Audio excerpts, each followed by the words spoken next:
Crime number 275/2024 ఒక sensational case, POCSO case పల్లెర్లమూడిలో జరిగిన ఈ ఘటన 24 ఆగస్టు 2026లో జరిగింది.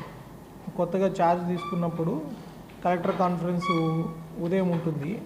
ఆ రోజు రాత్రి జరిగిన ఘటన ఇది, అందుకే నాకు బాగా గుర్తుంది.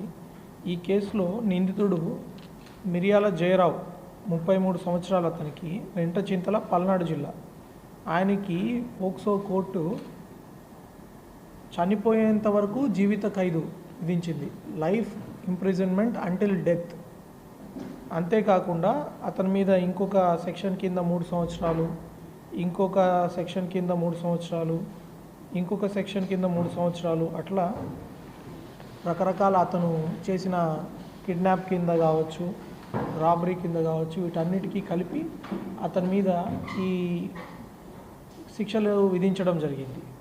దాంతోపాటు బాధితురాలకి 10 లక్షల రూపాయల కాంపెన్సేషన్ కూడా అనౌన్స్ చేయడం జరిగింది.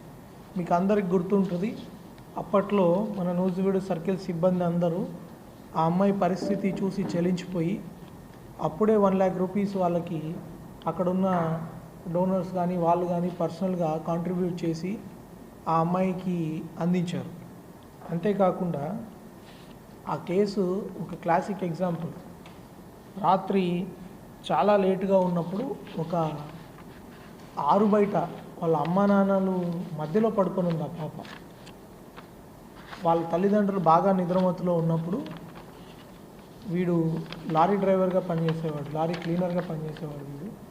వీడికి ఆల్రెడీ రెంటచింతల్లో ఇలాగే ఒక 7 ఏళ్ళ పాపని అన్యాయం చేస్తున్నాడు.